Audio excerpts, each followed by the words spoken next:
আসসালামু আলাইকুম ওয়া রাহমাতুল্লাহি ওয়া বারাকাতুহু। আলহামদুলিল্লাহ রাব্বিল আলামিন ওয়াস সালাতু ওয়াস সালামু আলা নবিয়িল আমিন ওয়া আলা আলিহি ওয়া সাহবিহি আজমাইন। আম্মা বাদ। আলহামদুলিল্লাহ আমরা পড়ছিলাম আল আরবাউন ফি আযামাতি রাব্বিল আলামিন। মহান রব্বুল আলামিনের বড়ত্ব প্রকাশক 40টি হাদিস। মহান রব্বুল আলামিনের বড়ত্ব প্রকাশক 40টি হাদিস। আল্লাহ তাআলা যে বড় এটা বুঝার জন্য বড় তো অনেক কিছু অনেকের কাছে মনে হতে পারে কিরকম বড় জানি কেমন বড় বুঝতে পারে না অনেকে। এই জন্য শেখ মোহাম্মদ সালেহ আল মুনাজ্জিদ হাফেজাহুল্লাহ তিনি 40টি হাদিস জমা করেছেন এখানে। এর অর্থ এর বাইরে আর কোনো নাই তা নয়, 40টি হাদিস জমা করেছেন যাতে করে আমরা এটা পড়লে আল্লাহর বড়ত্ব আমরা বুঝতে পারবো। যত বেশি আল্লাহর বড়ত্ব বুঝতে পারবো ততই আমরা আল্লাহকে বেশি ভয় পাবো এবং আল্লাহর সম্মানটাও বেশি করব। আল্লাহর বড়ত্ব বুঝার জন্য আমরা প্রতিদিন 5 বার কমপক্ষে 5 অথবা বেশি আরও দাঁড়াই সলাতে। এখন বলি সুবহান রাব্বিয়াল আযীম, এবং আজিম যে আজমতটা এটা কত বিশাল এটা বোঝার জন্য শুধু যদি আয়াতুল কুরসির দিকে তাকাই সব শেষে কি আছে ওয়াহুয়াল আলিয়ুল আযীম, তিনি আযীম এবং তিনি যে কত আযীম এটা রাসূলুল্লাহ সাল্লাল্লাহু আলাইহি সাল্লাম বলেছেন একবার যে যে আল্লাহ তাআলা কত বড় তিনি এটা উদাহরণ দিয়ে বুঝিয়েছেন। যে যখন বলা হলো যে আমরা আপনাকে দিয়ে উদ্ধার কামনা করতেছি তখন বলে তুমি কি জানো কি বলতেছ, আল্লাহর শান কত বড় তিনি উল্লেখ করেছেন। অনুরূপভাবে আল্লাহর আজমত বা শান বোঝানোর জন্য আল্লাহ তাআলা নিজেও বলেছেন মা কাদারুল্লাহ হাক্কা কাদরিহি, আল্লাহর আজমত বড়ত্ব সম্মান তারা বুঝতে পারেনি। সমস্ত জমিন তার মুষ্টির ভিতরে থাকবে, সমস্ত আসমান তার ডান হাতে ভাঁজ করা থাকবে। এই বিশাল জমিন বিশাল আসমান আরও কত বড় তার হিসেবে আমরা জানি না, সবগুলি তার ডান হাতে ভাঁজ করা থাকবে। তাহলে বোঝা গেল যে আল্লাহর বড়ত্ব এটা বোঝা এটা একটা গুরুত্বপূর্ণ উদ্দেশ্য। নূহ আলাইহিস সালাতু ওয়াস সালাম বলতেছেন মা লাকুম লা তারজুনা লিল্লাহি ওয়াকারা, তোমাদের কি হলো আল্লাহর বড়ত্ব আল্লাহর সম্মান তোমরা কেন বজায় রাখতে পারো না। এই জন্য আল্লাহর সম্মান যে ব্যক্তি বজায় রাখবে, আল্লাহর সম্মান যে ব্যক্তি বজায় রাখতে পারবে সে ব্যক্তি আল্লাহর বড়ত্ব বুঝতে পারবে, আবার আল্লাহর বড়ত্ব বুঝলেও সম্মানটা বজায় রাখতে পারবে। এর অর্থ হলে বড়ত্ব বুঝার সাথে আল্লাহ তাআলাকে চেনা জড়িত। আল্লাহ তাআলাকে যথার্থভাবে চিনতে হলে আল্লাহর বড়ত্ব বুঝতে হবে, আল্লাহর বড়ত্ব বুঝতে হবে। তিনি কত বড়, সৃষ্টিকুল খুব ছোট, এটা বুঝতে হবে। একটি হাদিস আজকে আমরা আলোচনা করব বড়ত্ব প্রকাশের জন্য।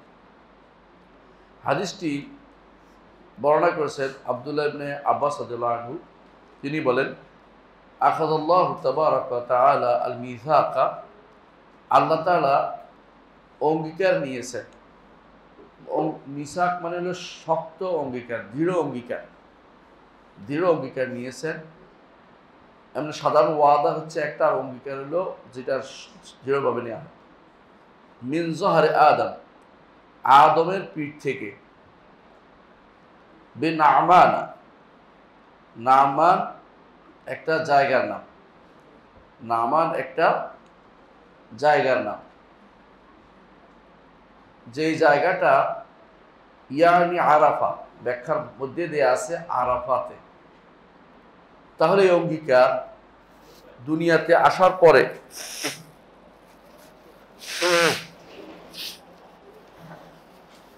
আদম আলাইহিস সালাতু ওয়াস সালাম দুনিয়াতে তাকে পাঠানোর পরে এই অঙ্গীকার নেওয়া হয়েছে। দুনিয়াতে কখন পাঠাইছে? আর জান্নাতের থেকে যখন বের করে দেওয়া হয়েছে তখন দুনিয়াতে পাঠাইছে। এইটা কিছুটা প্রমাণ করে কিছুটা যে যেটা বলা হয় যে আদমের আদম পড়ছে শ্রীলঙ্কায় আর মা হাওয়া পড়ছেন জিদ্দাতে, এটার আসলে বড় ধরনের কোনো দলিল, শুদ্ধ দলিল পাওয়া যায় না। তো এটা বরং বোঝা যায় যে তিনি আরব দেশেই পড়েছেন, যদি এটা শুদ্ধ হয় হাদিসটা। আল্লাহ তাআলা অঙ্গীকার নিয়েছেন, মহান রব্বুল আলামিন অঙ্গীকার নিয়েছেন আদমের পিঠ থেকে নামান, জায়গাটা হচ্ছে নামান, নামান হচ্ছে আরাফাতে, আরাফা পুরাটা না, আরাফার পাশে সহ উপত্যকাটাকে বলে ওয়াদি নামান বলে, এখনো এটা নাম ওয়াদি নামান। এক পাশে হচ্ছে বতনে ওরানা, বতনে ওরানা। তো এটা বিশাল এলাকাটা উপত্যকা বলা হয়, এটা ওয়াদি নামান বলে এখন। তো এইটা অনেকে আবার আরাফার মাঠকে হাসরের মাঠ বললে শুদ্ধ না, হাসরের মাঠ বলা শুদ্ধ না। আরাফার মাঠ কোনোদিনই হাসরের মাঠ ছিল না, আরাফার মাঠ কোনোদিনই হাসরের মাঠ ছিল না। দুনিয়ার হাসরের মাঠ হবে শাম, আখিরাতের হাসরের মাঠ হবে নতুন এক জায়গা যেখানে কারো উপরে কোনো জুলুম হয়নি, নতুন এক ভূমি, যে ভূমিতে কোনো দাগ চিহ্ন কারো কোনো কিছু নাই, নতুন এক ভূমি যেখানে কোনো পাহাড় পর্বত নাই, এমন একটা ভূমি যেটা আটার কাইয়ের মতো হবে, যেটাতে মানুষ ডুববে আর উঠবে, 50,000 বছর মানুষ কষ্ট পাবে, সেই ভূমি হবে একটা নতুন ভূমি।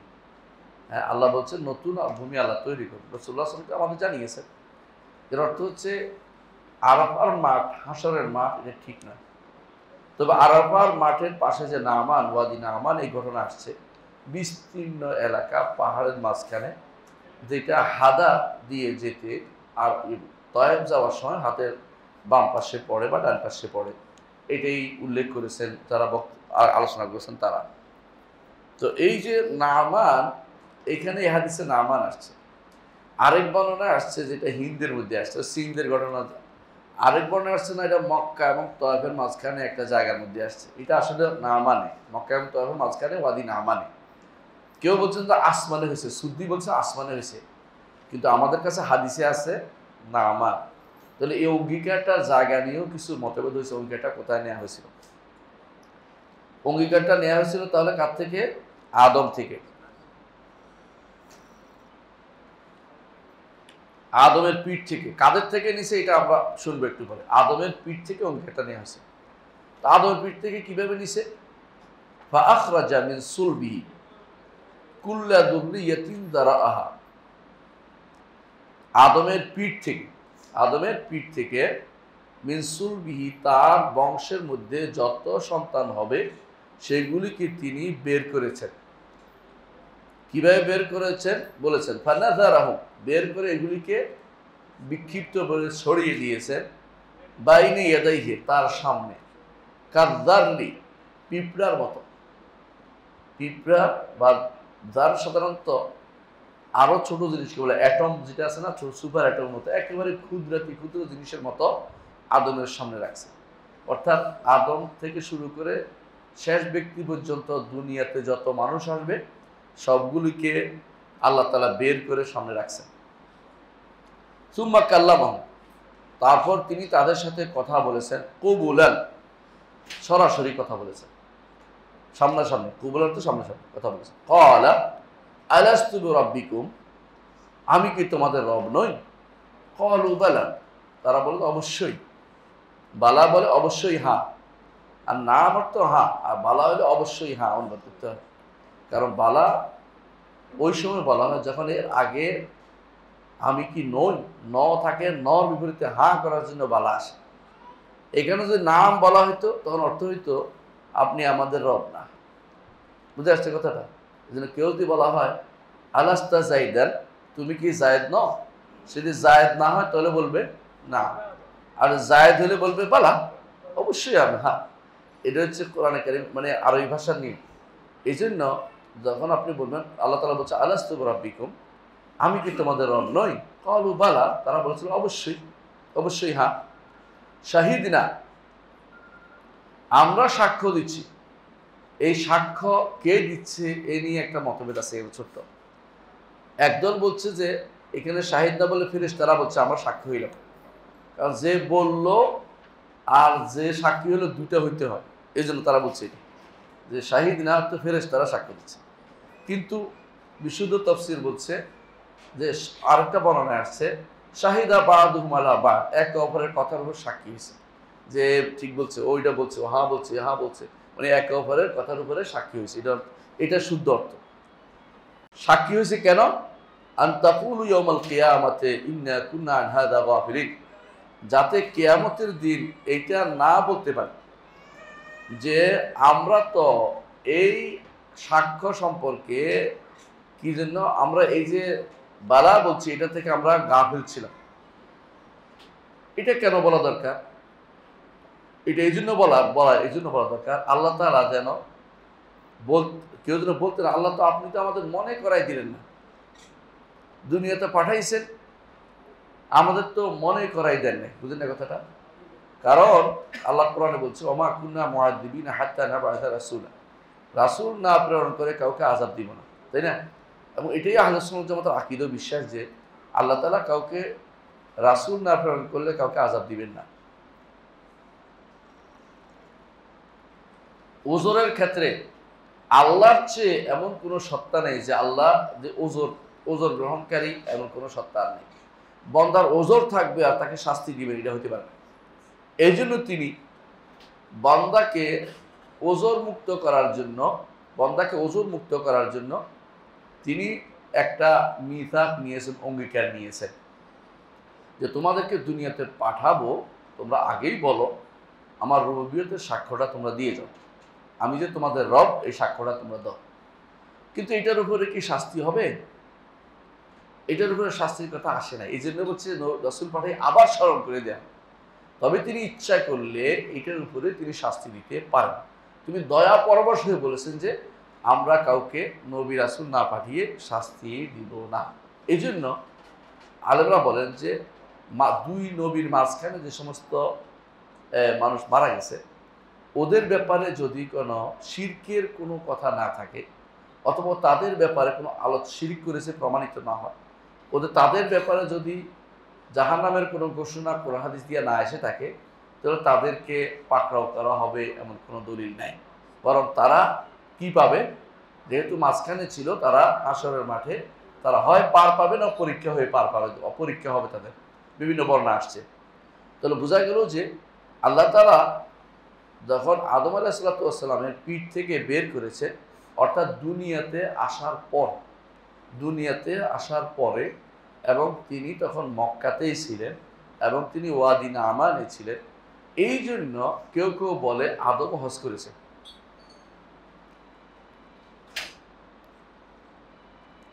কারণ ওয়াদি নামান এটা আরাফার মাঠের সাথে লাগোয়া, এর অর্থ হচ্ছে হজের জায়গা। তো তিনি অবশ্যই হজ করেছেন বলেই সেখানে গেছেন, এটা কেউ কেউ বলে। তো সেখানে যাওয়ার পরে তার সমস্ত পিঠ থেকে সমস্ত সন্তানগুলি যেগুলি আল্লাহ সৃষ্টি করবেন এগুলিকে নামাইছেন অগ্রিম। আচ্ছা, কেন এটা করেছেন? যাতে করে কেউ আলহামদুলিল্লাহ ওজর না পেশ করতে পারে যে আমরা তো জানতাম না,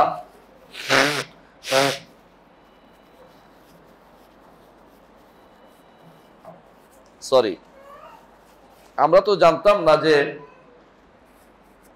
জানতাম না যে আল্লাহর বিষয়টা আপনি আমাদের অন্তরে দিয়ে দেন নাই। এটা হলো কথা। এই হচ্ছে হাদিসটি। এই হাদিসটি আব্দুল্লাহ ইবনে আব্বাস রাদিয়াল্লাহু বর্ণনা করেছেন। এই হাদিসটির সাথে সংশ্লিষ্ট আরো বেশ কিছু হাদিস আছে, মোটামুটি বলতে পারেন প্রায় 10টা হাদিস আছে। এগুলোর মধ্যে 4টা হাদিস, 5টা হাদিস, এগুলি 5টা হাদিস হচ্ছে মরফু, বাকিগুলো হচ্ছে একটা আছে দুর্বল, একটা আছে মরফু দুর্বল, আর বাকিগুলো মওকুফ। মোট 10টার মধ্যে যদি 5টা সহি হয়, বাকি একটা যদি দুর্বল হয়, কয়টা হলো? 6টা। বাকি 4টা হলো মওকুফ। মওকুফ অর্থ হচ্ছে সাহাবায়ে কেরাম পর্যন্ত আসছে, এর উপরে যান নাই। এতগুলো হাদিসের কারণে আলেমরা এটাকে সাবিত বলেছেন যে হাদিসগুলো সত্য। হাদিসগুলো সত্য হলে একটা জিনিস সাব্যস্ত হয় যে মিথাক, একটা অঙ্গীকার নেওয়া হয়েছে।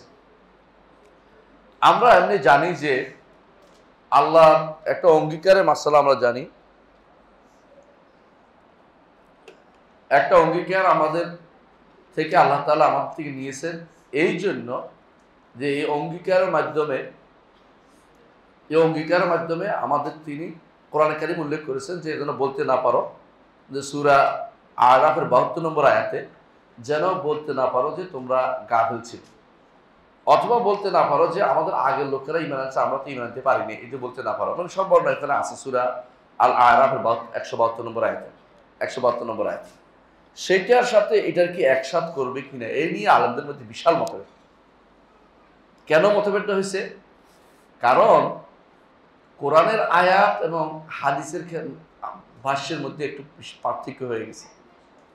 কোরআন আয়াতে যেটা বলছে হাদিসে কি ওইটা বোঝাচ্ছে না আরেকটা, এই বুঝ নিয়ে তাদের মধ্যে মতভেদ হয়েছে। তো কিন্তু আমরা দেখতে পাচ্ছি যে মৌলিকভাবে মিসাক মানে অঙ্গীকার নেওয়ার বিষয়ে আমাদের আকীদা হচ্ছে একটা অঙ্গীকার হয়েছে আমাদের। এই জন্য ইমাম তাহাবী রাহমাতুল্লাহ আলাইহি বলতেছে ওয়াল মিসাকুল্লাযী আখাযাহুল্লাহু তাআলা মিন আদম ওয়া যুররিয়াতি হাক্কুন। ইমাম তাহাবীর যে মতন আছে না, ওখানে উল্লেখ আছে যে আল্লাহ তাআলা আদম এবং তার সন্তানদের থেকে যে মিসাক বা অঙ্গীকার নিয়েছেন, শক্ত অঙ্গীকার নিয়েছেন, তা অবশ্যই সত্য। এই জন্য আহলে সুন্নাত ওয়াল জামাতের আকীদার মধ্যে একটা হচ্ছে যে মিসাক হয়েছে। এখন মিসাকটা কি আলাদা জিনিস, না মিসাকটা তাকদীরের সাথে সম্পৃক্ত একটা জিনিস? তাকদীরের একটা পার্ট কেউ কেউ বলে, কেউ কেউ না তাকদীরের পার্ট হিসেবে উল্লেখ করা যাবে। তবে কোনো সন্দেহ নেই যে তাকদীরের স্তর হচ্ছে চারটে। আমরা বলি একটা কি সৃষ্টির 50,000 বছর আগে একটা নির্ধারণ হয়েছিল, তাই তো? সব কিছু আল্লাহ নির্ধারণ করেছেন। আপনি আশ্চর্য হবেন, আরেকটা নির্ধারণের ব্যাপারে আসছে আরেকটা বছর 40 বছর আগে একটা নির্ধারণের কথা আসছে হাদিসে। 40 বছর আগে আদম আলাইহিস সালাম সংক্রান্ত একটা নির্ধারণের কথা আসছে। এরপরে আদম আলাইহিস সালামের ওই কথাটা আপনি দেখছেন ওই হাদিসের মধ্যে পাবেন, সহিহ হাদিস এটা, যে যখন মুসা আলাইহিস সালাম এবং আদম আলাইহিস সালামের মধ্যে একটা কি হয়েছে, বাক বিতণ্ডা হয়েছে। কি নিয়ে? আপনি আমাদেরকে জান্নাত থেকে বের করে আনছেন, হ্যাঁ? তখন তিনি বললেন, তুমি যে তাওরাত তুমি জানো, এই তাওরাতের মধ্যে লেখা হয় নাই আমারও 40 বছর আগে, হ্যাঁ? ওই তাওরাত 40 বছর বলছে, ওখানে কিন্তু 50,000 বছর বলে না। তাহলে বুঝো এটা আলাদা একটা এই লেখা হয়েছে, স্পেশাল এটা উল্লেখ করা হয়েছে। তো তাকদীরের মধ্যে একটা তাকদীর হচ্ছে 50,000 বছর, আরেকটা স্পেশাল তাকদীর ছিল, এটা ছিল আদম আলাইহিস সালামের জন্য। এটা হাদিস দিয়ে সাব্যস্ত, এটাকে ইগনোর করা যাবে না। সেটা কি? সেটা বলা হয়েছে যে আসা আদম রাব্বাহু ফাগাওয়া, আদম তার রবের অবাধ্য হয়েছে, এতে করে সে পথ হারিয়ে ফেলেছে। তাহলে বোঝা গেল এটা একটা হয়েছে। তাহলে আদমের জন্য স্পেশাল একটা বিষয় হয়েছে, এটা তাওরাতে উল্লেখ আছে এবং রাসূলুল্লাহ উল্লেখ করার কারণে এটা কি শুদ্ধ হয়ে গেছে এবং এটা আমাদেরকে মানতে হচ্ছে যে এরকম একটা কিছু ঘটছে। অনেকে একদিন আমার প্রশ্ন করছেন যে খুব বিভ্রান্তির মধ্যে আছে কেন, একবার বললেন 50,000, একবার বললেন 40। আমি বললাম দুটোই তো হইতে পারে, ওনার মাথা ঠিক হইতেছে না। কারণ আল্লাহ তাআলা অঙ্গীকার কতবার নিয়েছেন আমাদের যেটা জানেন, এটা আমরা বিশ্বাস করি। আমাদের নিয়ম হচ্ছে আমান্না ওয়া সাল্লামনা, রাসূল বলেছেন, আল্লাহ বলেছেন, রাসূল বলেছেন, এটা আমরা বিশ্বাস করি। এখানে আমাদের সন্দেহের কোনো জায়গা নেই। স্পেশাল আদমের সাথে সম্পৃক্ত একটা অঙ্গীকার ছিল, সেটা লেখা ছিল তাওরাত অনুসারে, সেটা আল্লাহ তাআলা তাওরাত লিখেছেন, সেটা উল্লেখ করেছেন। এখন আসেন এই অঙ্গীকারের পরে আরেকটা অঙ্গীকার আমরা বলি, সেটা হচ্ছে প্রত্যেকটি মানুষের জীবন ব্যাপী মায়ের পেটে যখন থাকে তখন একটা লেখা হয়, তখন একটা তাকদীর নির্ধারিত হয় এবং এটা হচ্ছে ব্যক্তি কেন্দ্রিক, মানে প্রত্যেকটি ব্যক্তির আলাদা, কারণ ওইটা হচ্ছে একসাথে আর এটা হলো আলাদা। একটা হাদিসের মধ্যে এরকম আসছে, বর্ণনার মধ্যে, তো এই বর্ণনাটা না বুঝার কারণে আমরা একজনে বলতেছে, বড় শেখ বলতেছে যে কিভাবে হইলো, ওখানে বলছে যে বিস্তারিত আসছে, মানে বিস্তারিত অর্থ ভাগ করা, বুঝলেন কিনা? মানে বিস্তারিত বিষয়টা হলো ভাগ করা বলছে। ইবনে তাইমিয়া রাহমাতুল্লাহ আলাইহি তার এটা খেয়াল করেন আপনারা, আকীদাতুল ওয়াসিতিয়ার মধ্যে বলছে যে প্রথমটার পরে বলছে এরপরে তাফসিলি আসছে। অনেকে বলে তো আগেরটাই তো তাফসিল ছিল, পরেরটা তো তাফসিল না। না, আগেরটাও তাফসিল ছিল, পরেরটা আলাদা করা। আরবরা বলে কোনো কিছু আলাদা করলে এটারও একটা তাফসিল বলে। যেমন বলে কোনো কাপড় সিলে কয় যে বেকাম ফাসসালতা, তুমি জামাটা কত দিয়ে সিলাইছো, এটা বলে না যে বেকাম খেত্তা খাইয়াত্তা, কিছু বলে ফাসসালতা, মানে এটা অঙ্গে অঙ্গে ভিন্ন ভিন্নভাবে জড়ানো। তো যখন আল্লাহ তাআলা প্রত্যেকটি মানুষের জন্য আলাদা করছেন ওখান থেকে, তার জীবনে কি ঘটবে, এটা হচ্ছে দ্বিতীয় তাকদীর। এই দ্বিতীয় তাকদীরের আগে ঘটছে এই এই সিদ্ধান্তটা। এই জন্য কারো কারো নিকট 5টা, কোনো ইমাম 5টা বলে, কোনো ইমাম 4টা বলে। কেন 4টা বলে? কেউ কেউ এই মিসাককে বলে এটা তাকদীরের অংশ না, এটা অঙ্গীকার, এটা আগের অঙ্গীকারের অংশ। আর কেউ কেউ বলে এইটাও একটা তাকদীর হিসেবে ধরা হয়, তখন এটাকে 5টা ধরে। বুঝে আসছে কথাটা? কিন্তু 5টা নয়, আমরা 4টাই ধরবো। এটাকে আমরা একটা অঙ্গীকার হিসেবে নিব এবং আগের তাকদীরের অংশ হিসেবে নিব। আমি কি বুঝাতে পারছি কথাটা? এটা বুঝে নিয়ে সুন্দর করে, তাহলে বুঝে আসছে যে এরকম একটা অঙ্গীকার হচ্ছে। আরেকটা আমরা জানি তাকদীরের আরেকটা স্তর কোন দিন? লাইলাতুল কদর। আরেকটা স্তর হচ্ছে প্রতি রাতের শেষ প্রহর, প্রতি রাতের শেষ প্রহর। তাহলে এর মাধ্যমে এই যে এই মিসাকটা কি তাকদীরের অংশ না তাকদীর? অবশ্যই তাকদীরের অংশ। এই তাকদীরের একটা অংশকে উল্লেখ করা হয়েছে, মুকাদ্দার যা ছিল যেটা হবে সেটা হয়েছে, এটা আলাদা কোনো মুকাদ্দার বিষয় না। কিন্তু যেহেতু সর্বব্যাপী সমস্ত মানুষের ব্যাপারে আসছে, এটা তাকদীর হিসেবে উল্লেখ করা হয়েছে। এবং এখানে একটা জিনিস হয়েছে, বিভিন্ন বর্ণনায় আসছে এবং বর্ণনাগুলি শুদ্ধ। সেটা কি?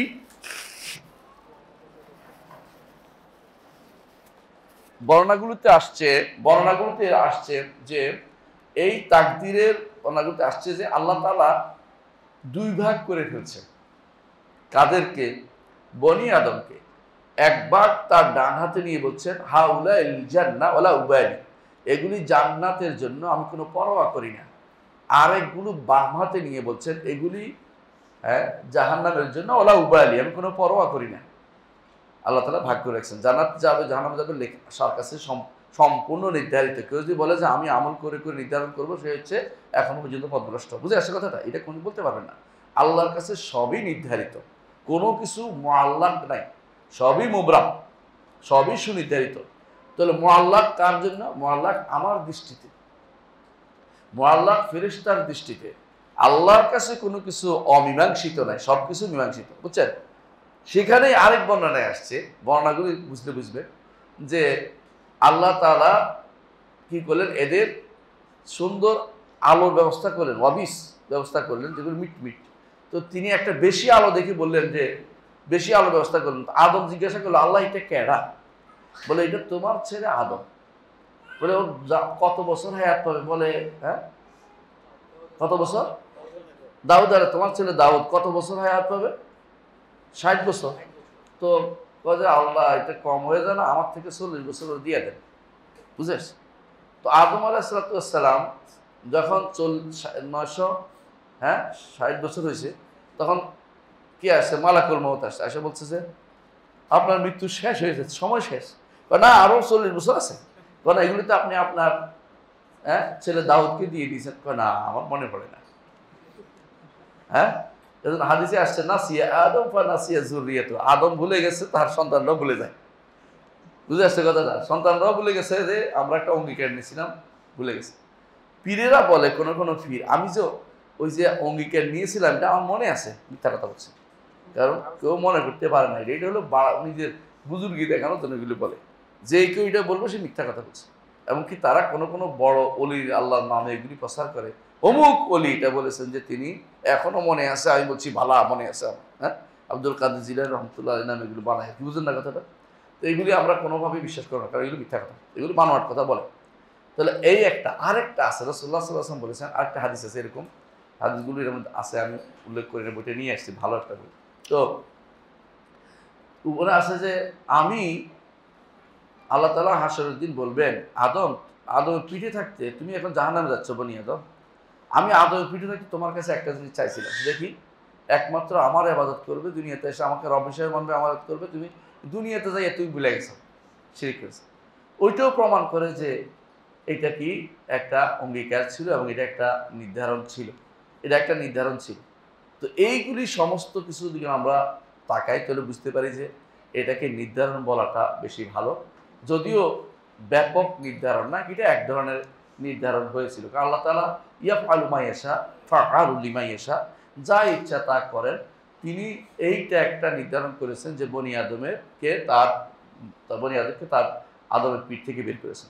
এইটুকুর মধ্যে সবাই একমত, কোনো দ্বিমত নাই। দ্বিমত আসতেছে একটা জায়গায়, সেটা কি, যাদেরকে বের করেছেন এরা এরা কি অবস্থায় বের করেছেন? এরা কি শরীর নাকি রূহ, নাকি রূহ শরীর একসাথে?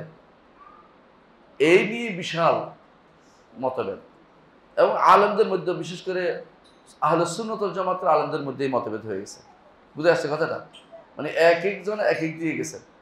ধরেন ইমাম মুহাম্মদ ইবনে কাব আল কোরাজি, ইবনে মান্দা, ইসহাক ইবনে রাহওয়াই, ওনাদের মত হচ্ছে যে রূহের উপর শুধু হয়েছিল, শুধু রূহের উপর। তারা বলেন যে কারণ রূহে তো বুঝে, শরীর তো আর বুঝে না, এক নম্বর কারণ। দ্বিতীয় কারণ হচ্ছে যে আসলে রূহ আগে বরং পরে, এইটা বুঝছে তারা, এই জন্য তারা এই মতে গেছে। আরেক মতে গেছে, দ্বিতীয় মত হচ্ছে এটা না, বরং এটা ঠিক নয়, বরং রূহ এবং শরীর দুইটাই ছিল। আচ্ছা, দুইটাই ছিল, তো তারপরে কি হয়েছে, এর মধ্যে বিবেক তৈরি করে দেওয়া হয়েছে, যে বিবেক দিয়ে তারা বুঝতে পারে। তো প্রমাণ হচ্ছে, দেখেন রসুলের যুগ উঠে এসে রসুলকে কি করছে, সম্মান দেখাইছে। একটা গাছও রসুলের জন্য কাঁদছে, তারপরে পাহাড় রসুলের জন্য কি হয়েছে, নড়তে রাজি হয়ে গেছিল, তাই না? যখন ধ্বংস করে দিবে, তাহলে বোঝা গেল যে আল্লাহ তাআলা ওদের মধ্যে তৈরি করতে কোনো ব্যাপারই না, বিবেক তৈরি করে দিয়েছিল। এই জন্য তাদের মধ্যে কি হয়েছে, তারা রূহ সহ ছিল। এটা দুই মত, এইটুকু বাড়তি, এটা কিন্তু কোথাও স্পষ্ট উল্লেখ কিছু নাই। এই জন্য মতভেদটা হয়েছে, যেহেতু উল্লেখ নেই, আমরা টেনশনে আছি যে কি করলো। আসলে একটু না জানলেও কোনো ক্ষতি নেই, হয়েছে বললে হলো, কিভাবে হয়েছে না জানলেও কোনো সমস্যা নেই, আমাদের কাছে অসুবিধা নেই। তো এখানে আরেকটা জিনিস ঘটছে, সেটা কি জানেন, বড় গুরুত্বপূর্ণ জিনিস হচ্ছে যে এই যে বের করাটা, এটাকে কি নাম দিবে? একদল বলে এটার নাম আলমুল আরওয়াহ, হ্যাঁ, আলমে আরওয়াহ। আরেক দল বলে আলমুদ্দার, একদল বলে রূহ জগৎ। আমরা রূহ জগৎ আলাদা করতে চাই না কেন? আসলে দেখেন আপনি, রূহ জগৎ আলাদা হয়েছে এমন কোনো হাদিস নেই, কোথাও এমন কোনো হাদিস নেই, বর্ণনা নাই। বরং বলছে বের করে, কি বলছে, বের করে, এখান থেকে বের করে, কাদেরকে বের করছে? দার কামসালিদ্দার, মানে একেবারে অনুর মতো। অনু তো আর রূহ বোঝাচ্ছে না, অনু তো জিসিমও হইতে পারে, জিসিম শরীর হইতে পারে। তাহলে এখানে তো আমরা পাচ্ছি না। আরেক দল বলছে যে আলমুদ্দার, একদল বলছে আলমুর রূহ, একদল বলছে আলমুদ্দার, না মানে জগৎ, রূহ জগৎ, আর হচ্ছে না দার জগৎ, হলো কি অনু জগৎ। এই হলো দুই আলম, এক গোষ্ঠী ঠিকই আলমুল আরওয়াহ, রূহ আগে সাব্যস্ত করছে, রূহ আগে সৃষ্ট, পরে দার সৃষ্টি করছে, এমন কোনো বর্ণনা কিন্তু আসে নাই। যার আসছে এটুকু আমরা বলি বিভিন্ন বর্ণায় যে অনু জগৎটা উল্লেখ করা হয়েছে, যে অনু থেকে তাদেরকে জিজ্ঞাসা করা হয়েছে, কিন্তু অনুতে আলাদা জগৎ ছিল, এরপর রাইখে দিছে, এমন কথা বর্ণনা আসে নাই। তাহলে বোঝা গেল যে এটা বের করে আবার এটা কি করেছে, ভ্যানিশ করে দেওয়া হয়েছে, এটাই বোঝা গেল। এইটার পরে আসছে যে না, এটা এই হাদিসের সাথে আয়াতের সম্পর্ক তৈরি করতে হবে। কোন আয়াত? সূরা আল আরাফের 172 নম্বর আয়াতের একটা সম্পর্ক তৈরি করতে হবে। সূরা আরাফ 172 নম্বর আয়াতের জায়গাতে এসে এটা যখনই বলা হয়েছে, তখন আলেমদের মধ্যে মতভেদ হয়ে গেছে, না এইটার সাথে এইটা মিলে, একবার মিলে না। একদল বলছে মিলছে, একদল বলে মিলে না, দুই দল হয়ে গেছে। এটা বুঝছেন, মানে হাদিসের কথার সাথে এটার সাথে অনেক ব্যাপারে কি আছে, বৈপরীত্য আছে। এই জন্য তারা বলে যে না, এই আসলেই এখানে বৈপরীত্য আছে, এটা দিয়ে দলিল, এটা দিয়ে এই হাদিস দিয়া আয়াতের ব্যাখ্যা করা যাবে। আরেক দল ঠিকই ব্যাখ্যা করছে, কি ব্যাখ্যা করছে যে না, এই ব্যাখ্যা করব, তবে আমরা, একদল ব্যাখ্যা করছে, একদল ব্যাখ্যা করে নাই। একদল ব্যাখ্যা করছে, তারা বলে যে ব্যাখ্যা করতে যেটা ওইটা একই জিনিস, যেটা 172 নম্বর সূরা আরাফের আয়াতে আসছে, আর এটা একই জিনিস। ওখানে কি আসছে, ওই আখাযা রাব্বুকা মিন বানি আদম মিন যুহুরিম যুররিয়াতাহুম ওয়া আশহাদুহুম আলা আনফুসিহিম আলাস্তু বিরাব্বিকুম ক্বালু বালা শাহিদনা আন তাকুলু ইয়াওমাল কিয়ামাতি ইন্না কুন্না আন হাযা গাফিলিন আও তাকুলু ইন্নামা আশরাকা আবাউনা মিন ক্বাবলু ওয়া কুননা যুররিয়াতাম মিন বা'দি ওয়া তাকুলু কাইফা আফআলু মুবতিলুন। এটুকু পর্যন্ত আয়াতটা, পুরো আয়াতটা যদি বুঝেন তো বুঝবেন যে এইটার সাথে এই আয়াতের সম্পর্ক তৈরি করা একটা কঠিনই আছে। কেন কঠিন আছে আমরা একটু করে 10টা বা কয়েকটা কারণ উল্লেখ করব, যেটা ইবনে কাসির উল্লেখ করেছেন বা অন্যরা উল্লেখ করেছেন। তো এর মধ্যে যারা বলে যে না এটা দিয়ে ব্যাখ্যা করব, তাদের কথা হলো এগুলি কাছাকাছি, এবং এর মধ্যে পরবর্তী অনেকে গেছে আল্লামা সাংকৃতি রহমতুল্লাহ এই পক্ষে যে আয়াত এবং হাদিস একই কথা বলছে, সাংকৃতি। এবং শুধু সাংকৃতি না, এর মধ্যে আপনি বলতে পারেন কয়েকজন নাম আমি বলতে পারি। একজন হচ্ছে এমনকি মুহাদ্দিসিনরা প্রায় একই কথা বলছে যে এই আয়াতের তাফসীর হচ্ছে এই হাদিস, তারা একই কথা বলছে। আবার শেখুল আলবানী একই কথা বলছেন যে এই আয়াতের তাফসীর হচ্ছে এই হাদিসগুলো, আয়াতের তাফসীর হাদিসগুলো। এই জন্য তারা দেখবেন যখনই তাফসীর করে এগুলো নিয়ে আসে। কিন্তু এর বিপরীতে যারা বলছে যে না এই আয়াতের তাফসীর হাদিস না, এই হাদিস আলাদা, এই আয়াত আলাদা, এই হাদিসে যেগুলো আসছে এগুলো শুধু মুকাদ্দার, অর্থাৎ এই ঈমান বিল কাদারের সাথে সম্পৃক্ত, আর যেটা এই আয়াতে আসছে এটা ফিতরাতের সাথে সম্পৃক্ত। এই কথা কে বলছে? এই কথা বলছে ইবনে তাইমিয়া, এই কথা বলছে ইবনুল কাইয়িম, এই কথা বলছে ইবনে কাসির, এই কথা বলছে ইবনে আবিল ইজ আল হানাফি। এমনকি ইবনে তাইমিয়ার আগে বলছে এটা, ইঙ্গিত করেছে এটা ইমাম তাবারি এবং ইমাম রাজি, এবং পরবর্তীদের মধ্যে এই কথা বলেছে মোহাম্মদ রশিদ রেদা, এবং এই কথা বলেছে আমার উস্তাদ শেখ আব্দুল্লাহ গুনাইমান হাফেজাহুল্লাহ। তিনি আমাদেরকে প্রধান পড়াইতেন, বলতেন না এটা ওইটার সাথে মিলে না, উনি এটার মিলে রাজি নেই। তো তাহলে যদি কোনো না মিলে,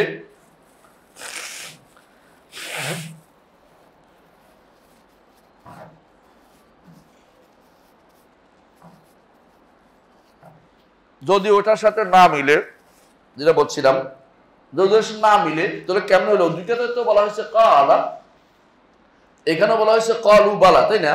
তারা বলেছে হ্যাঁ, আর কোরআনও বলছে কালু বালা, তারা বলছে কি হ্যাঁ, তারা হ্যাঁ বলছে। তাহলে আপনি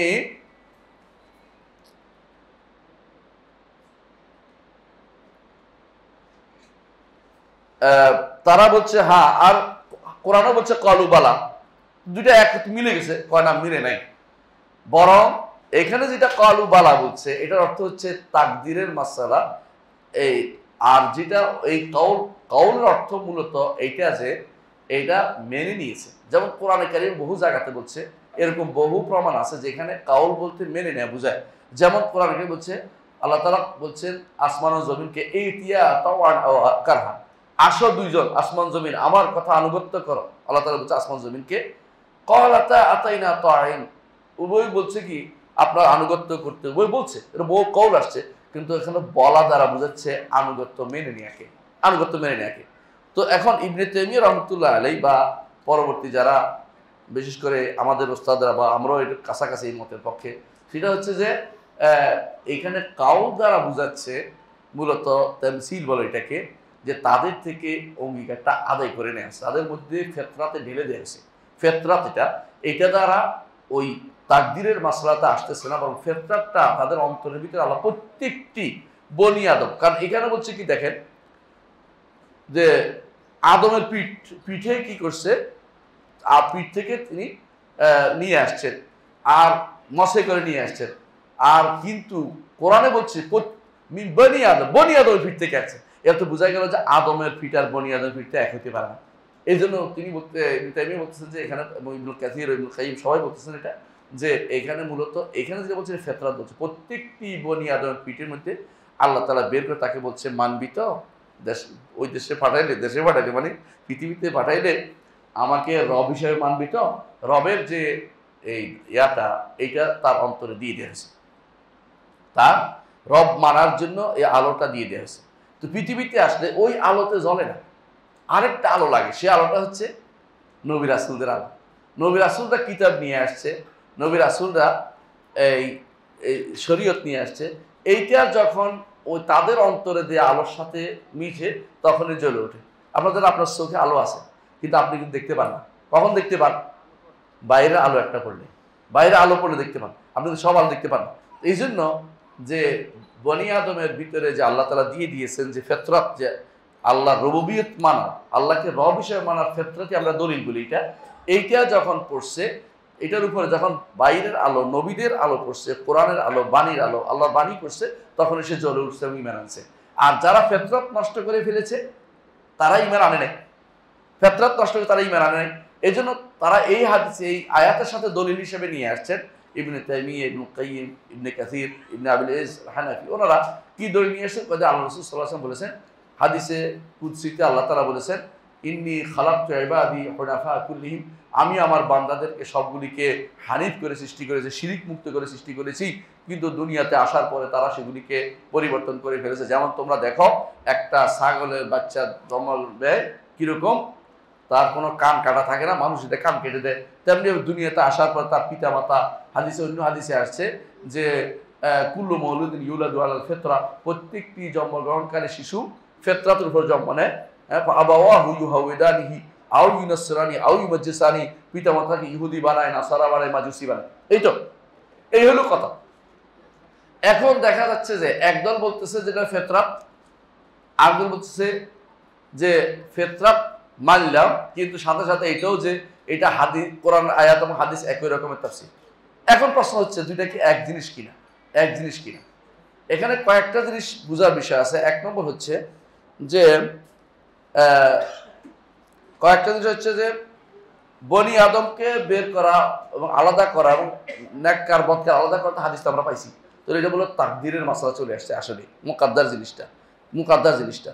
কিন্তু যেই জিনিসটা যেই সমস্ত ইবনে কাইয়িম বলেন, যে সমস্ত বর্ণনায় আসছে যে তাদেরকে ইস্তানতাকাহুম, কথা বলাইছে কে, কাদেরকে? আদমের সন্তানদেরকে বের করে আদমের পিঠ থেকে বের করে সামনে ফালাইয়া কথা বলাইছে, এবং যেখানে বলছে আশহাদাহুম, তাকে সাক্ষী রাখছে, এবং যাদের বলেছে খাতাবাহুম, কথা বলছে, তারা আল্লাহর সাথে কথা বলছে, এই বর্ণনাগুলি একটাও শুদ্ধ না। কে বলতেছি রে? ইবনে কাইয়িম বলতেছে যে একটাও শুদ্ধ না। কিন্তু মুহাদ্দিসদের মধ্যেও কিন্তু এই কথাটা বলছে অনেকে যে এই বর্ণনাগুলি শুদ্ধ না।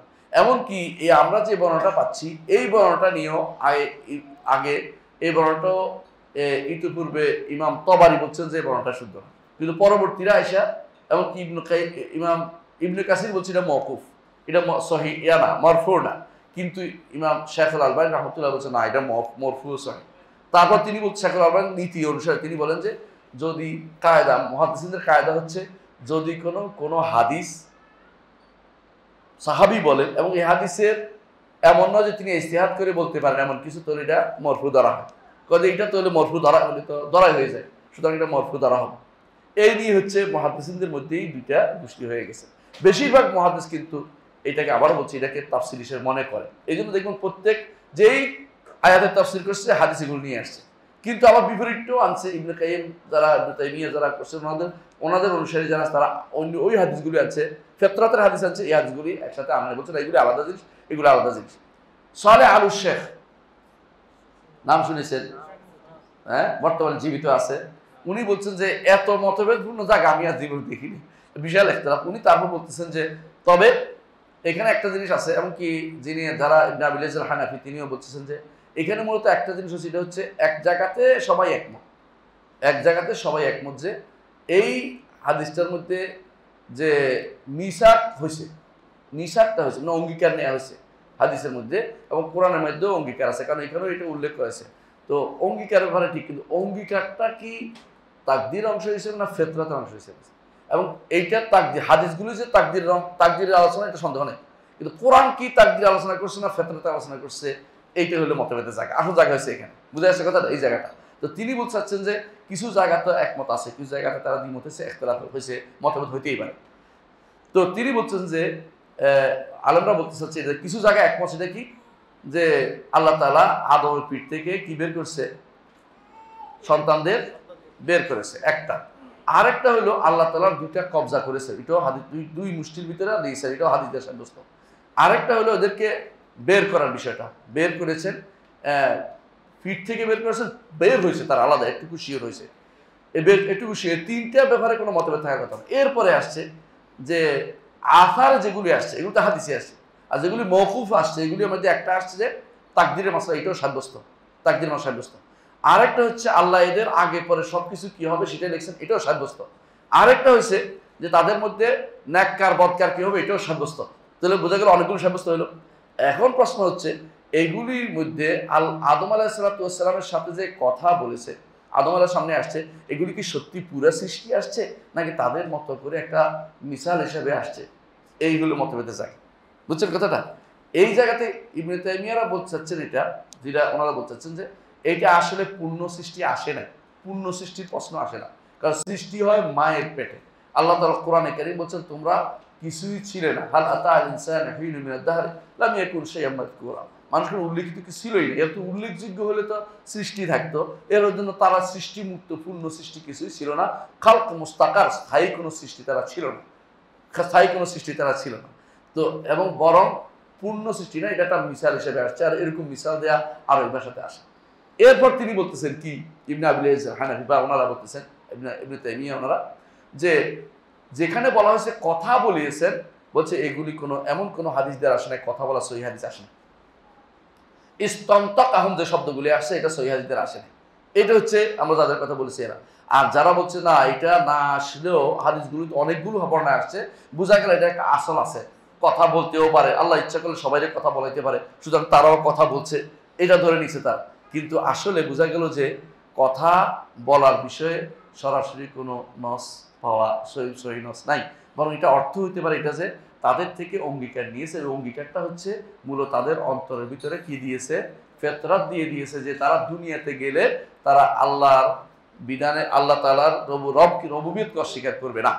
এখন আপনি বলতে পারেন এই যে এটা দিয়েছে এটাতে লাভটা হচ্ছে একটা, সেটা হচ্ছে যে রবুবিয়তের এই আলোর কারণে তার উপকার হয়েছে, দুনিয়াতে গেলে তার উপরে যখন এরা দাওয়াত দিবে, নবীরা দাওয়াত দিবে, তখন সে উবুদিয়ত, উলুহিয়তটাকে বাস্তবায়ন করবে।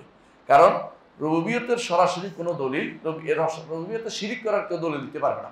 রবুবিয়তের তার অন্তরের ভিতরে আল্লাহ তাআলা দিয়েছে। এই জন্য মানুষ যতই, বেশিরভাগ মানুষ কিন্তু সত্তাকে, একটা সত্তাকে মানে, কারণ তার অন্তরের ভিতরে এটা দিয়ে দেওয়া হয়েছে।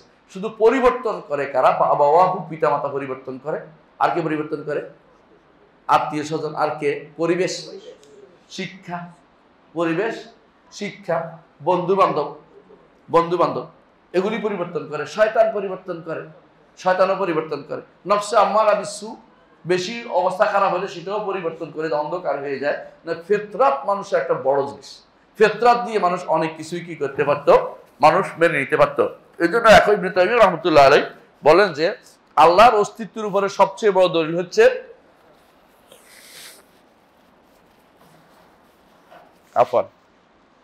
ইবনে তাইমিয়া রাহমাতুল্লাহ আলাইহি বলেন যে আল্লাহর অস্তিত্বের উপরে সবচেয়ে বড় দলিল হচ্ছে ফিতরাত।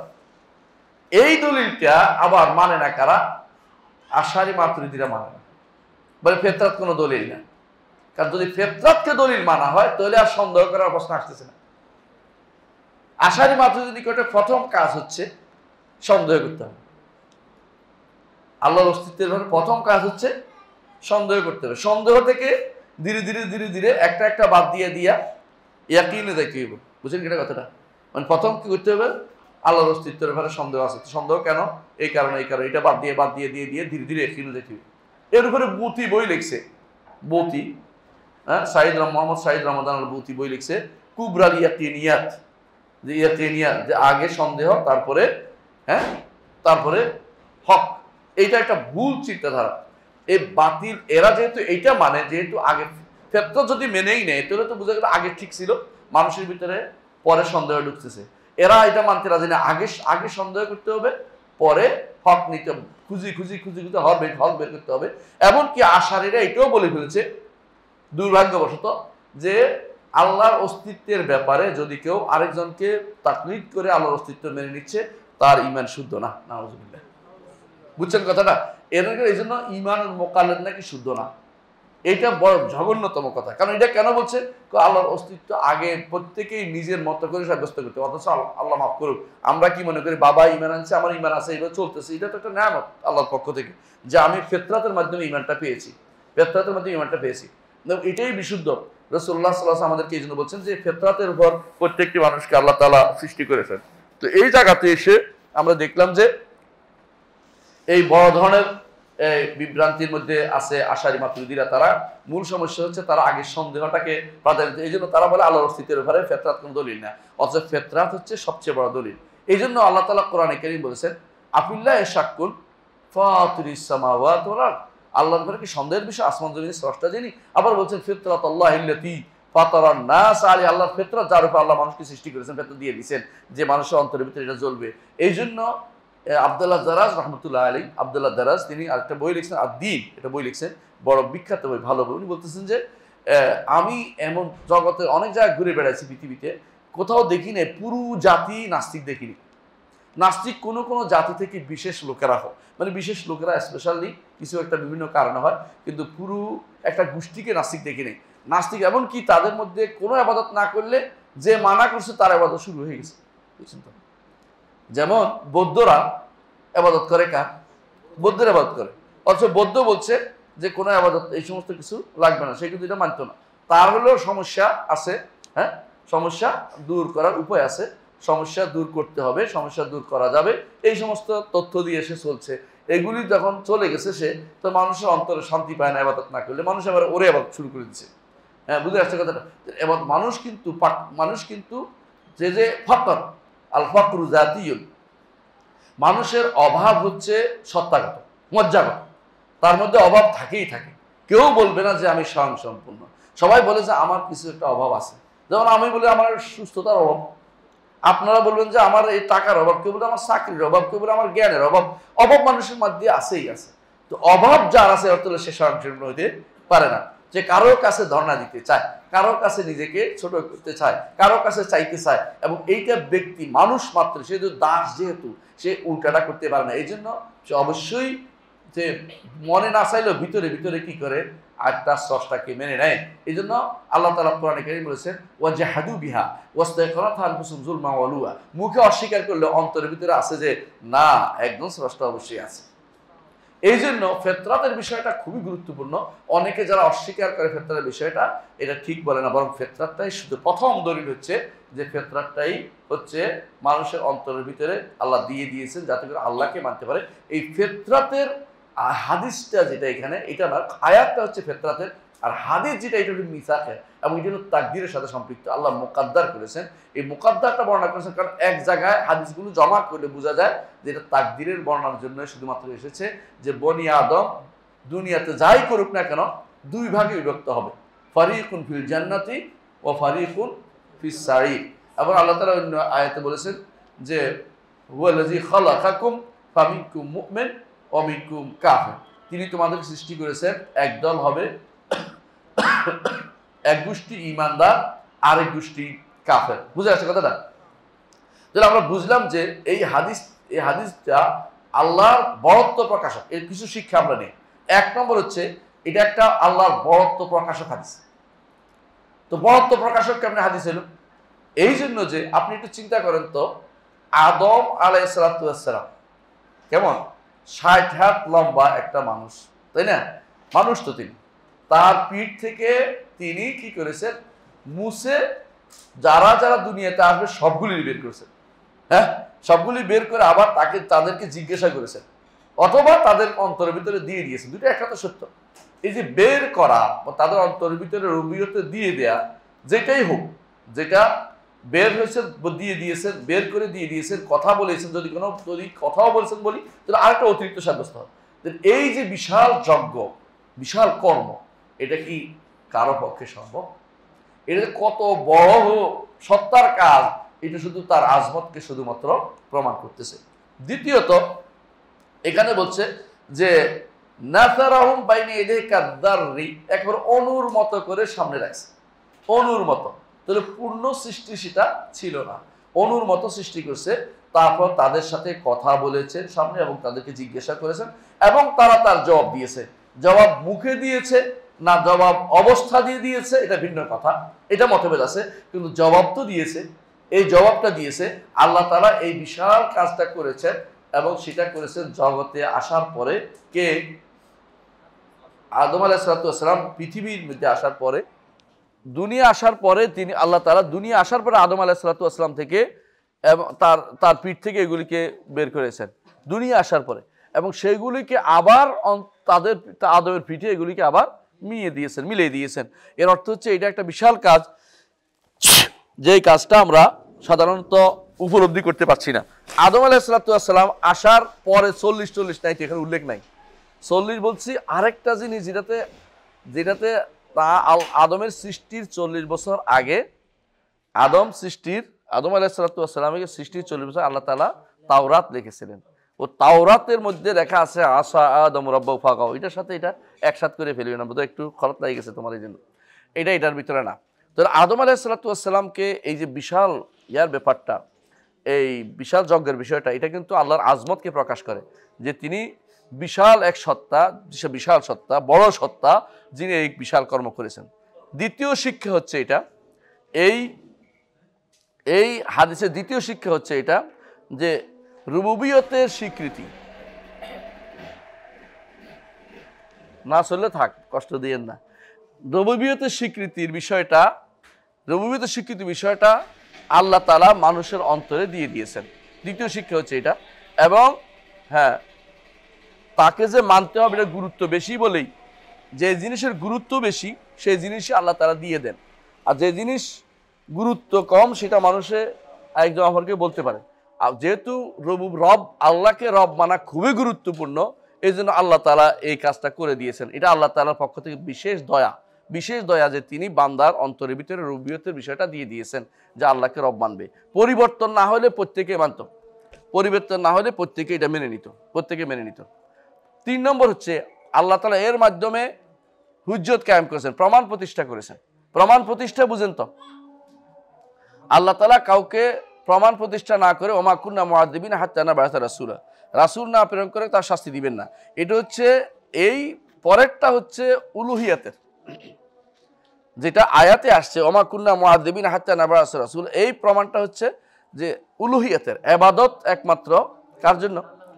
আল্লাহর জন্য, একমাত্র আল্লাহর জন্য হবে। এইটা হচ্ছে ফিরে নবীরা বলছেন। আর কারণ রুবুবিয়তের জন্য, এই জন্য নবীরা এসে বলতেন না এক আল্লাহর কথা আছে, একজন রব একজন আসলে বলতেন না, কারণ তারা এটা ভালো করে ওটা দিয়ে দেওয়া হয়েছে আমার রবের পক্ষ থেকে, আমার দরকার দ্বিতীয়টা, সেটা কোনটা? একমাত্র উলুহিয়াটাকে প্রতিষ্ঠা করে যায়। এই জন্য তারা সবসময় বলতেন, আল্লাহ তাআলা কোরআনে কারীমে বলেছেন, যখনই আমরা কোনো রাসূল পাঠিয়েছি, নবী তাদেরকে এই ওয়াহি দিয়েছি আন্নাহু লা ইলাহা ইল্লা আনা ফা'বুদুন। এইটা বলেন না যে একজন রব কিন্তু আছে, তোমরা কি জানো কিনা, এর বল দরকার নাই, কারণ তার অন্তরের ভিতরে আল্লাহ দিয়ে দিয়েছেন। এই জন্য তারা ফেতরাতের এই জায়গাটা বিদ্যুৎ চলে আসছে, মাশাআল্লাহ, আপনাদের কিসমত ভালো, আলহামদুলিল্লাহ।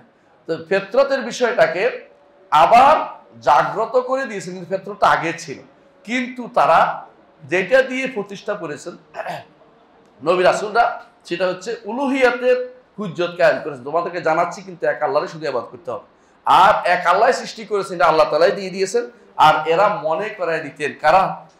নবী রাসূলগণ মনে করায় দিতেন, কারণ এটা আল্লাহ দিয়ে দিয়েছেন অন্তরের ভিতরে। তো এইটাকে আমরা অবশ্যই মনে রাখতে হবে, কারণ আল্লাহ তাআলা 4 নম্বর শিক্ষা হচ্ছে প্রত্যেক মানুষকে আল্লাহ তাআলা ফেতরাতের ভিতরে রুবিয়তে দিয়ে দিয়েছেন, এবং ফেতরাতের বসে এই দুনিয়াতে আসে। এই জন্য রাসূলুল্লাহ সাল্লাল্লাহু আলাইহি ওয়াসাল্লাম বলেছেন কুল্লু মাউলুদিন ইউলাদু আলাল ফিতরা, প্রত্যেকটি জন্মগ্রহণকারী ফিতরাতের উপর জন্মগ্রহণ করে, প্রত্যেক শিশু জন্মগ্রহণ করে।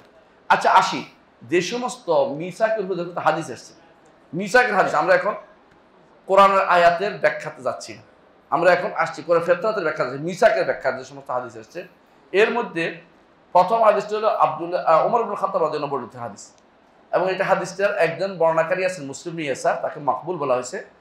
এছাড়া ইবনে আব্দুল বার দুর্বল বলেছেন, অন্যরা দুর্বল বলেন নাই। এটা বর্ণনা করেছেন মালিক ইবনে ওয়াহাব, মালিক ইবনে আনাস, এবং আব্দুল্লাহ ইবনে ওয়াহাব, সাঈদ ইবনে মনসুর, আহমদ ইবনে মুসনাদ, আবু দাউদ, তিরমিজি, এরা বর্ণনা করেছেন। সেখানে আছে কয়েকটা জিনিস, সেখানে আছে কি? পিঠ মসই করছে আদমের, এবং আল্লাহর ডান হাত দিয়ে তা মসই করছেন, আর বের করেছেন সন্তানদেরকে, এটাও আছে। আর আছে তাকদীর নির্ধারণের কথা আছে এখানে, যে আমি এদেরকে জান্নাতি বানাইছি, জাহান্নাম বানাইছি, এটা বলা আছে। কিন্তু এখানে নাই যে মুখ দিয়ে কথা বলাইছেন, এটা নাই, এবং ওয়াদিন আমানের কথাও নাই ওখানে। হ্যাঁ, আর ওখানে তাদেরকে আলাদা সৃষ্টি করে একেবারে পূর্ণ রূহ এবং জাসাদ দুইটা দিছে, এমন কথাও নাই। আরেকটা দ্বিতীয় হাদিস হচ্ছে আবু হুরায়রা রাদিয়াল্লাহু আনহু বর্ণিত হাদিস। এই হাদিসটা সহিহ, এই হাদিসটা বর্ণনা করছেন তিরমিজি, ইবনে হিব্বান এবং ইবনে মান্দা, এবং লালেকাইশা অনেকে বর্ণনা করেছেন। এই হাদিসের মধ্যে আছে পিঠ মসই করেছেন, এটাও আছে। আবার কি আছে, পিঠ থেকে সবগুলি বাচ্চা পড়েছে ছোট ছোট আমরা আর কি। এবং এর মধ্যে একটা আছে যে ওই দাউদ আলাইহিস সালামের কিসসাটা আছে, সেটা কি, ওই আলো জ্বলতেছিল বেশি করে, বলে এটা কে, এটা হচ্ছে তোমার ছেলে দাউদ। এখানে আবার অন্য কথা নাই, এটুকু আসছে তোমার ওই চলে গেছে হাদিসের মধ্যে বর্ণনায় যে দাউদ আলাইহিস সালাম পরবর্তীতে আল্লাহ তাআলা তাকেও পূর্ণ করে দিলেন, আদম আলাইহিস সালাম ভুলে গেছে, আদমকেও পূর্ণ করে দিলেন, এই হাদিসে বর্ণনাটা আসছে। তো কত ওখানে কিন্তু নাই কি সাক্ষী রাখার বিষয়টা নাই, কথা বলানোর বিষয়টা নাই, এবং স্থায়ী সৃষ্টি হয়েছে এমন কথাটাও নাই। আরেকটি হাদিস আসছে আব্দুর রহমান ইবনে কাতাদা সুলামি, তো হাদিস সহিহ, সেখানে এটা আহমদ ইবনে সাদ এবং ইবনে হিব্বান আল হাকিম বর্ণনা করেছেন। সেখানে আসছে এটা যে আল্লাহ তাআলা সমস্ত সৃষ্টিকে আদমের পিঠ থেকে নিয়েছে, তারপরে মানুষদেরকে জান্নাতি এবং জাহান্নামী দুই ভাগ করেছেন, এটাও আছে। কিন্তু নাই কোন সেখানেও এটা নাই যে আলাদা সাক্ষী নিছেন, আলাদা কথা বলাইছেন এবং আলাদা সৃষ্টি এক পূর্ণরূপ সৃষ্টি হয়েছে এমন কথাও নাই। আরেকটি হাদিস হচ্ছে আবু দারদা বর্ণিত হাদিস, সেটাও সহিহ হাদিস, আহমদ, বাজ্জার এবং তবরানী বর্ণনা করেছেন। এখানে দুইটা জিনিস আসছে, একটা হচ্ছে সন্তানদের বের করেছেন এবং সন্তানকে জান্নাতি জাহান্নামে ভাগ করেছেন, কিন্তু সেখানেও নাই কি জিনিসটা কি সাক্ষী রাখা, এবং সেখানেও নাই কথা বলানো, সেখানেও নাই যে এদেরকে আলাদা সৃষ্টি পূর্ণ সৃষ্টি দেওয়া হয়েছে, এমন কোনো কথা নাই। আর বাকি একটা হাদিস আমরা এখন পড়ছি, এই পাঁচটা হাদিসের পাঁচটা হাদিস, এই পাঁচটা হাদিস কিন্তু আলেমরা সহিহ বলেছেন। এর বাইরে একটা হাদিস বলছি দুর্বল আছে, একটা হাদিস কি আছে, দুর্বল আছে। আর এরপরে বাকি যে সমস্ত হাদিসগুলো আছে, সেগুলো বর্ণনা করেছেন, যেগুলো সেই বর্ণনাগুলো নিয়ে আলেমরা বলেছেন যে এগুলো মওকুফ হাদিস। সেগুলি কি মওকুফ হাদিস, সেগুলির মধ্যে আছে আবু উমামা রাদিয়াল্লাহু আনহুর হাদিস, উবাই ইবনে কাব বর্ণিত হাদিস, আব্দুল্লাহ ইবনে আমর ইবনে আস বর্ণিত হাদিস। এগুলিকে আলেমরা দুর্বল বলেছেন। যেহেতু এগুলি দুর্বল বলেছেন এবং এগুলিকে মওকুফ বলেছেন, এই মওকুফ হওয়ার কারণে অনেকে বলছেন যে এগুলো তারা হতে পারে এদের মধ্যে কেউ কেউ, কারণ তাদের মধ্যে কেউ কেউ আব্দুল্লাহ ইবনে আমর ইবনে আস তো তিনি অন্যদের থেকে হাদিস নিতেন, জানেন তো, বলে ইসরায়েল থেকে হাদিস নিতেন, হয়তো সেই বর্ণনা থেকে তিনি জমা করেছেন, এটাও কেউ কেউ বলেছেন। কিন্তু কেউ মানে কথা বলানো এই বিষয়টাকে ইবনে তাইমিয়ার যেটা বলেছেন, এটা স্পষ্ট হলো যে কথা না বলেও, কথা মানে শব্দ না করেও মেনে নেওয়াটাও এক ধরনের কথা, এটা ইবনে তাইমিয়ারা বলেছেন, এবং এটাকে অস্বীকার করার কোনো জো নাই। তো এই হাদিস এই ক্ষেত্রে বুঝতে পারলাম যে আসলেই এইটা শুদ্ধ কিছু জিনিস সমস্ত হাদিস একমত যে আদম আলাইহিস সালামের পিঠ থেকে বের করেছেন, এবার সবাই একমত, এবং তাদেরকে জান্নাতি জাহান্নামে ভাগ করেছেন, মুষ্টির ভিতরে নিয়েছেন, এগুলিতে কোনো মতভেদ নাই।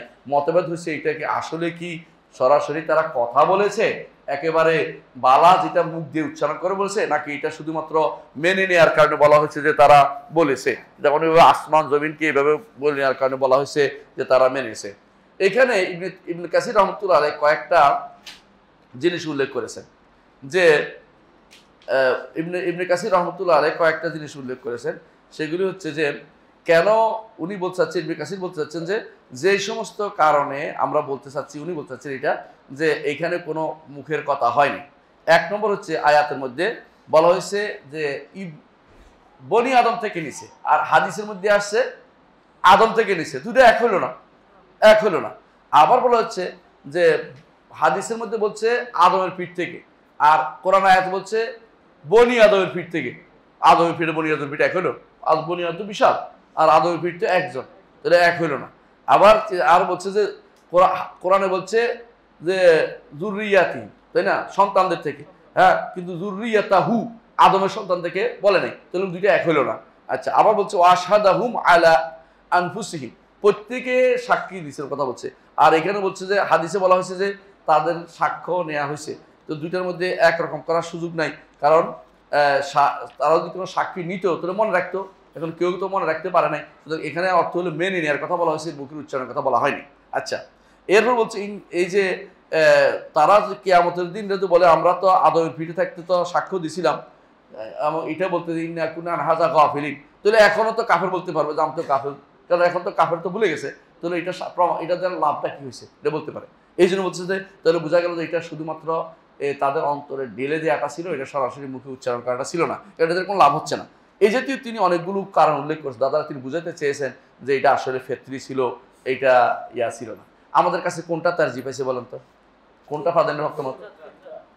ফেতরাতটাই আমরা তারজি দিব, যদিও এই লোকে আমাদের এই উস্তাদে তিনি তারজিহ দিচ্ছেন কি কথা বলা। আলেমদের মধ্যে এটা তারজির মাসালা, কিন্তু এটা ইয়া নয়। হ্যাঁ, সরার শেখ কোনটা তারজি? সে তারজি দেয় না, উনি মতভেদ করে রেখে চলে গেছে। কোথায় এই বড় এমন বড় মতবাদ না, কিছু দেয় না। উনি এখানে তারজি না দিয়ে চলে গেছেন, কারণ এখানে দেখছে যে যদি তিনি তারজি না দেন তো এক শান্তি, তারজি দিলে এই লোকে লাগিয়ে দেবো। আপনারা এখন কিছুক্ষণ পর ওস্তাদ এটা মানলাম না, এগুলো মানবো, দুজন লোক লাগিয়ে দেবো, এই জন্য উনি তারজি দেন। কিন্তু আমরা তারজি দিব, কারণ আমার ওস্তাদ তারজি দিয়েছে, তিনি হচ্ছেন শেখ আব্দুল্লাহ গুনাইমান। হ্যাঁ, উনি কি তারজি দিয়েছেন আমি পাইনি এখন। সম্ভবত আমার যতটুকু জানা উনিও শেখ, সাধারণত ইবনে উসাইমিনের ইবনে তাইমিয়ার মতের বাইরে যান না। সম্ভবত তিনি তারজি এখনো পাইনি, বলতে পারছি না। কিন্তু আমি দেখতে পাচ্ছি যে এটা তারজির মাসালাতে অনেকেই এখানে মতভেদ করেছেন। বিশেষ করে আমার কাছে শক্তিশালী মনে হয় শেখ আব্দুল্লাহ গুনাইমানের বক্তব্য। আমার উস্তাদের বক্তব্য আমি বলি। হ্যাঁ, এই যে কতদিন পরে, এটা তো কোনো প্রমাণ নেই, মানে সরাসরি কোনো প্রমাণ নেই, কিন্তু হাদিস দ্বারা বোঝা যাচ্ছে যে দুনিয়া আসার পর। আবার অথচ দেখেন সুদ্দি থেকে আসছে যে আসমানে নিয়ে আসছে। আসমানে সুদ্দি তো দুর্বল, আমরা জানি সুদ্দি কবি সুদ্দি সহিদ দুইজন ছিল। সুদ্দির বর্ণনা তাফসির তার ভালো, কিন্তু সনদটা ভালো না, তার সনদ শুদ্ধ না। ইবনে আব্বাস থেকে তার সনদ শুদ্ধ নেই। তো সেই জন্য তার একান্ত তাফসির হচ্ছে যে আসমান হয়েছে, এটা শুদ্ধ নেই। তাহলে সময়টা বোঝা গেল যে দুনিয়াতে আসার পরে হয়েছে, এবং নির্দিষ্ট কোনো টাইম নির্ধারণ করা যাচ্ছে না, তবে দুনিয়াতে আসার পরেই হয়েছে, এটাই বোঝা যাচ্ছে। এটা বিষয়ত মত। জি।